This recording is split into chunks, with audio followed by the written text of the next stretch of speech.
stand with So you can get all the money. In this cabinet, and not only in this cabinet. We gave you, through I this said stupid president, $350 billion.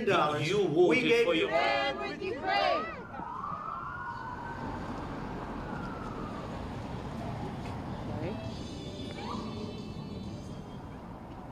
So you can get all the money you can get. Stand with Ukraine.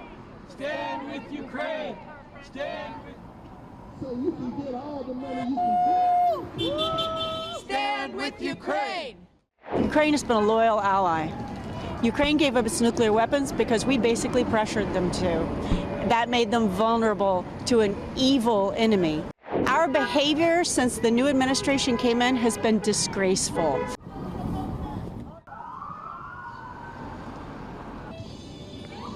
Actually, I agree with Trump because Ukrainians like to come and bully people. He got just what he deserved in that Oval Office yesterday. That's my opinion.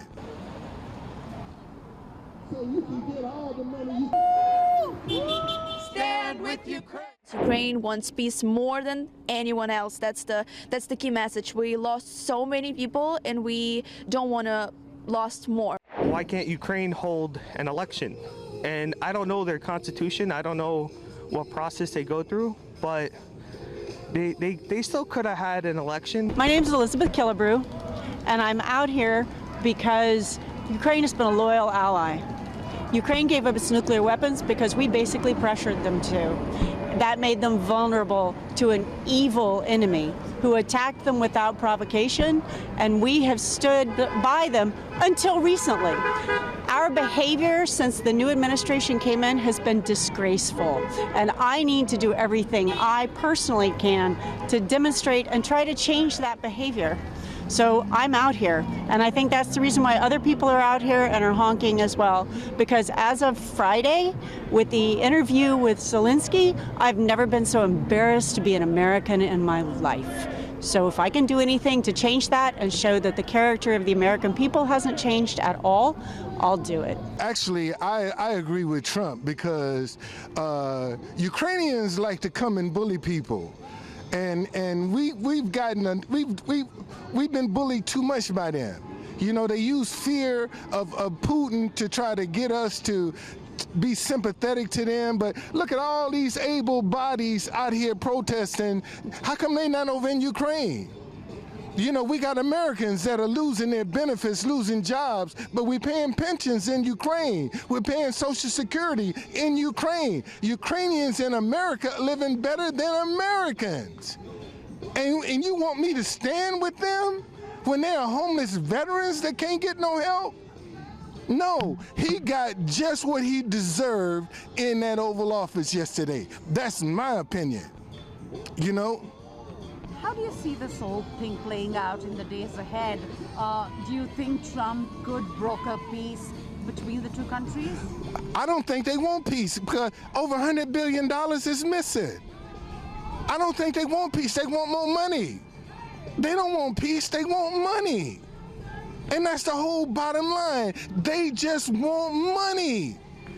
They're not looking for peace, because they're mismanaging the money, and they'll end up kicking America in their ass after they done got our money.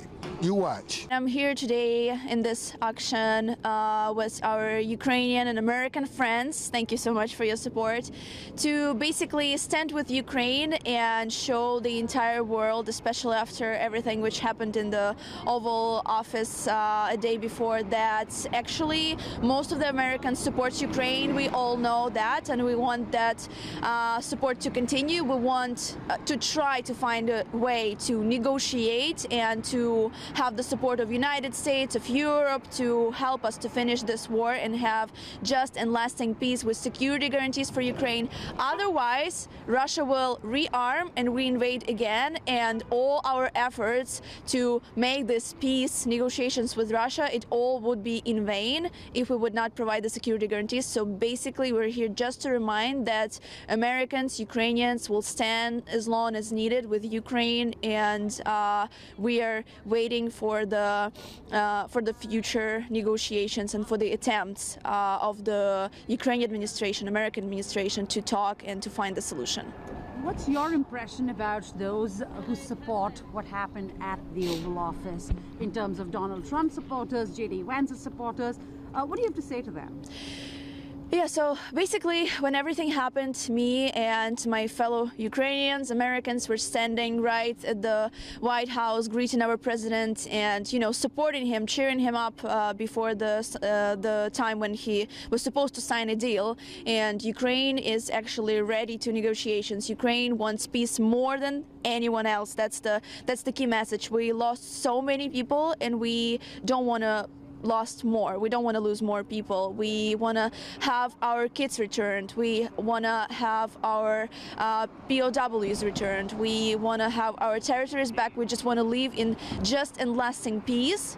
And, you know, and then there will be peace in the world. My opinion on what went down between Zelensky and President Trump was that part of it was a language barrier. I was surprised that Zelensky didn't have like a translator actively translating what Trump was saying. Zelensky could speak English and he could understand English, but I feel like if he had a translator, he would have been able to have more time to process what he wanted to say, and the meeting might have went a little bit differently.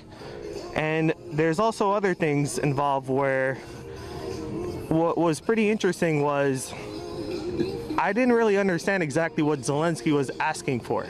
Now, we know previously Zelensky was able to get money from President Biden, right? In the previous Trump administration, Trump supplied him with weapons. And during the Obama administration, Obama sort of looked the other way when Russia invaded Crimea. So, you know, diplomatically, I don't think Zelensky did a great job. And you saw the Ukrainian ambassador doing a facepalm when Zelensky started arguing with Trump. As far as Zelensky wearing a suit, I don't really think it's that big of a deal if he wore a suit or not, you know. The people on the other side are going to say Elon Musk doesn't wear a suit. But to be fair, Elon Musk is not a president of a country. So, you know, the other thing is, you know, why can't Ukraine hold an election? And I don't know their constitution. I don't know what process they go through, but they still could have had an election from my understanding. But the fact that he doesn't want to have an election is pretty interesting. There's different polls on his Zelensky's approval rating. One poll is based off of the USAID funded poll, which apparently says 57% of people support Zelensky. But then there's another poll that Donald Trump referenced that only 4% of people like Zelensky. So I don't really know what's true in terms of that. And what do you have to say about J.D. Vance and Donald Trump, you know, having each other's back as things played out at the Oval? So what's interesting was J.D. Vance had a meeting with Zelensky. It was Marco Rubio, J.D. Vance, and, you know, some other delegates from America had a meeting with Zelensky. I forgot where it was. It could have been France or something. And we don't know how that meeting went.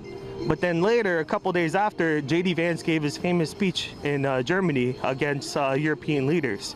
And then later, Donald Trump had a meeting with Putin in Saudi Arabia. And then Zelensky was mad that he wasn't invited.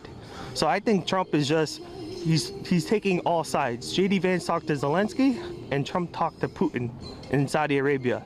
And then we were able to we don't know exactly what happened because a lot of it was behind closed doors, but it probably didn't go in Zelensky's favor based off of how that meeting went.